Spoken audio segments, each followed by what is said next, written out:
আসসালামু আলাইকুম। সংবাদে আপনাদের সবাইকে স্বাগত জানাচ্ছি। আমি ফিরোজ তোহা। শুরুতেই সংবাদ শিরোনাম। পুরোদমে ইরান, ইসরায়েল এবং নিরীহ ফিলিস্তিনিদের মাঝে ভয়াবহ যুদ্ধ চলছে হামলা পাল্টা হামলা। এরই মাঝে আমাদের হাতে এসে পৌঁছেছে এই যুদ্ধের সর্বশেষ গুরুত্বপূর্ণ সবথেকে তাজা আপডেট সংবাদ আপনাদের জানিয়ে দিব।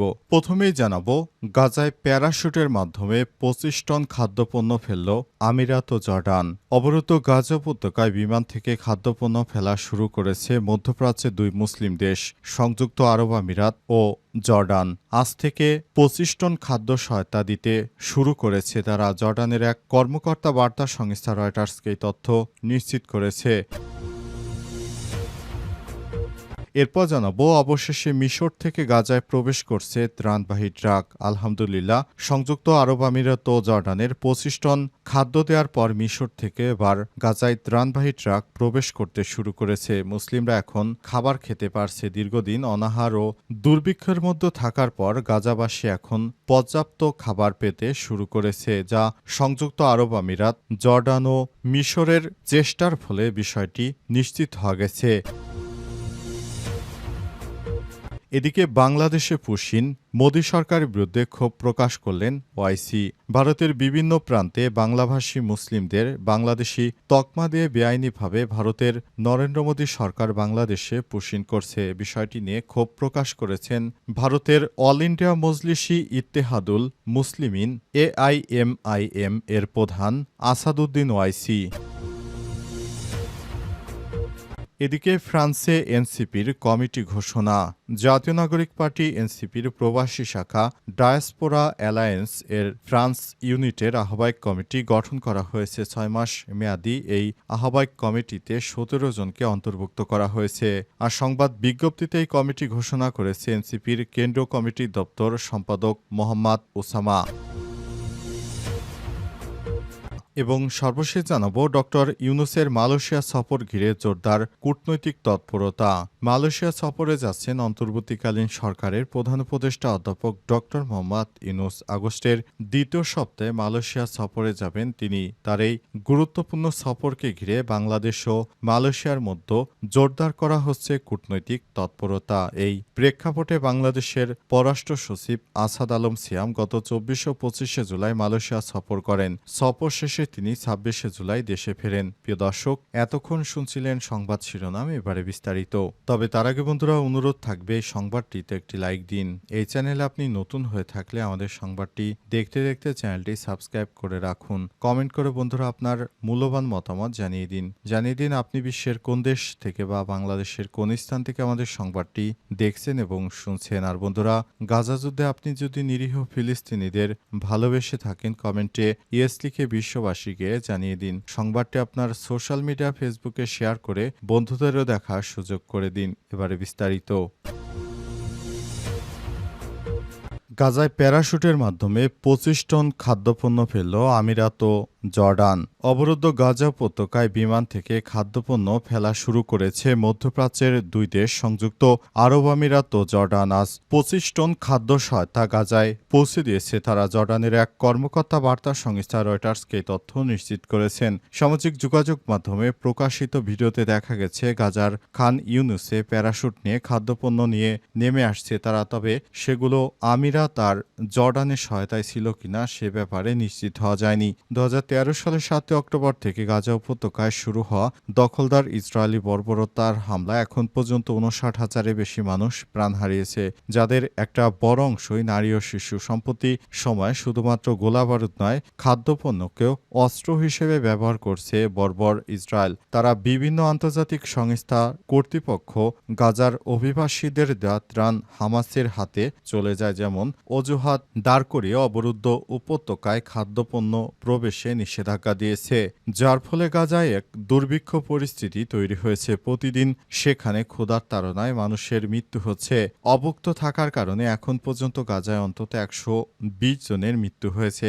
সম্প্রতি আন্তর্জাতিক চাপের মুখে সীমিত পরিসরে গাজায় ত্রাণ প্রবেশের অনুমতি দিয়েছে বর্বর ইসরায়েলি বাহিনী। এই অনুমতি পাওয়ার পরই বিমান থেকে গাজার ভূখণ্ডে ত্রাণ ফেলা শুরু করেছে আমিরাত ও জর্ডান। তবে দাতব্য সংস্থাগুলো বলছে সব ত্রাণ মোটেই যথেষ্ট নয়, তারা বেশি পরিমাণ ত্রাণ সহায়তা গাজায় পাঠানোর জন্য দ্রুত সীমান্ত ক্রসিংগুলো খুলে দেওয়ার জোর দাবি জানিয়েছে। অবস্থায় ইহুদিবাদী ইসরায়েল এখনও গাজায় নির্বিচারে গণহত্যা চালিয়ে যাচ্ছে।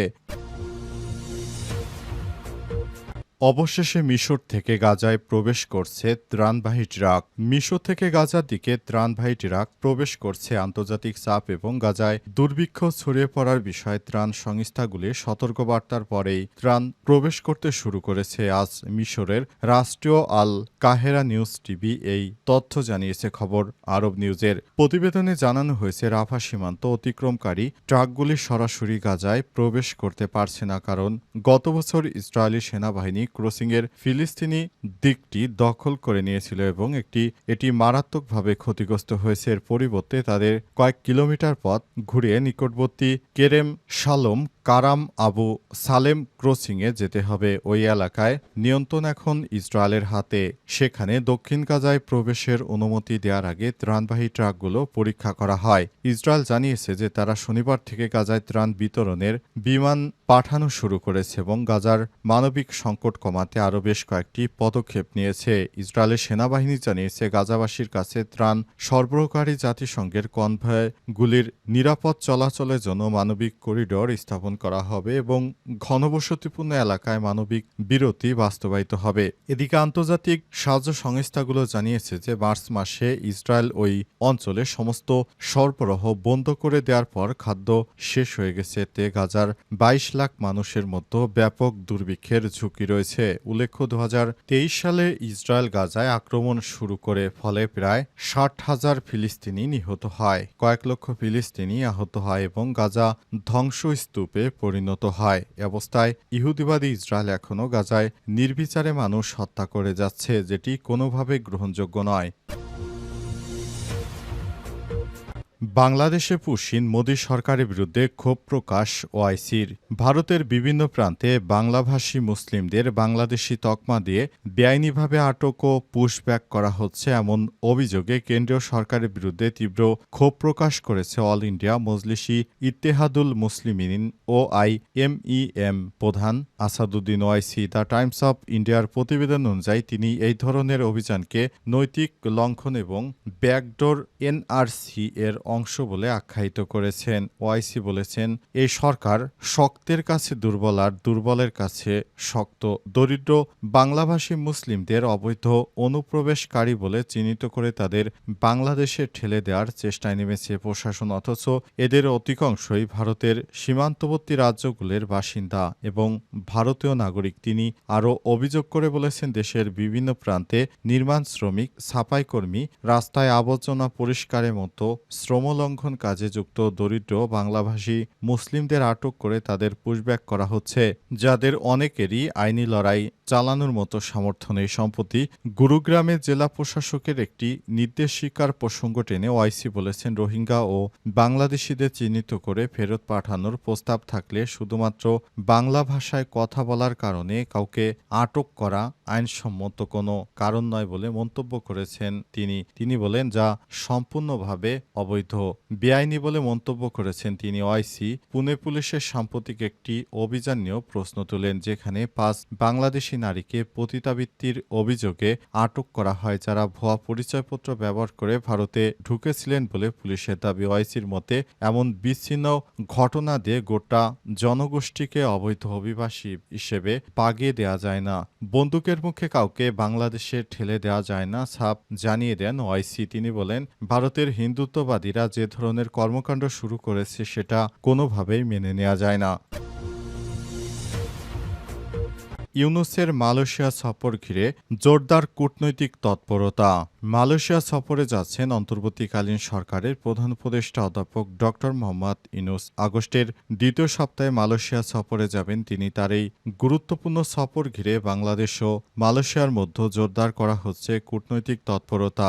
এই প্রেক্ষাপটে বাংলাদেশের পররাষ্ট্র সচিব আসাদ আলম সিয়াম গত ২৪ ও ২৫ জুলাই মালয়েশিয়া সফর করেন। সফর শেষে তিনি ২৬ জুলাই দেশে ফেরেন। ফেরেন। কুয়ালালামপুরের বাংলাদেশ হাই কমিশন সূত্র থেকে জানা গেছে, মালয়েশিয়ায় অবস্থানকালে পররাষ্ট্র সচিব দেশটির পররাষ্ট্র মন্ত্রণালয়ের সচিব জেনারেল আমরান মোহাম্মদ জিনের সঙ্গে কুয়ালালামপুরে এক বৈঠকে মিলিত হন। সাক্ষাতে উভয় পক্ষের মালয়েশিয়া ও বাংলাদেশের মধ্যে বিদ্যমান দীর্ঘদিনের উষ্ণ ও বন্ধুত্বপূর্ণ সম্পর্ক পুনর্ব্যক্ত করেন তারা। দ্বিপক্ষীয় সহযোগিতা, আঞ্চলিক নিরাপত্তা এবং আঞ্চলিক অঙ্গনের পারস্পরিক সমন্বয় জোরদার করার বিষয়ে মতবিনিময় করেন। আলোচনায় প্রধান উপদেষ্টা ড. মোহাম্মদ ইউনূস আসন্ন মালয়েশিয়া সফরের প্রস্তুতি ঘিরে বিভিন্ন বিষয় নিয়ে কথা বলেন। সংশ্লিষ্টরা আরও বলছেন, আসন্ন সফর দুই দেশের মধ্যে রাজনৈতিক, অর্থনৈতিক ও নিরাপত্তা সহযোগিতার নতুন মাত্রা যুক্ত করবে। এই বৈঠকে উচ্চ পর্যায়ের সফরের পূর্ব প্রস্তুতিও কূটনৈতিক ভিত্তি হিসেবে বিবেচনা করা হচ্ছে। কূটনৈতিক সূত্রগুলো বলছে, ড. ইউনূসের কুয়ালালামপুর সফরে বাংলাদেশের সঙ্গে প্রতিরক্ষা সহযোগিতা নিয়ে একটি চুক্তি এবং 4টি সমঝোতা স্মারক সই করতে চায় মালয়েশিয়া, যার মধ্যে রয়েছে জ্বালানি খাতে একটি সমঝোতা স্মারক নিয়ে আলোচনা চলছিল, তবে এটি না হওয়ার সম্ভাবনা বেশি। এর বাইরে semiconductor foreign service academy, Bangladesh institute of international and strategic studies BIISS এবং বাংলাদেশ বিনিয়োগ উন্নয়ন কর্তৃপক্ষ বিডার সঙ্গে একটি সমঝোতা স্মারক সই হতে পারে। জুলাই প্রধান উপদেষ্টার মালয়েশিয়া সফরের কথা ছিল, তবে জুলাইয়ের নানা ব্যস্ততার কারণে মালয়েশিয়াকে অনুরোধ করে অগস্টে সফর নেওয়া হয়েছে। এটি একটি পূর্ণাঙ্গ দ্বিপক্ষীয় সফর হবে বলে জানানো হয়েছে।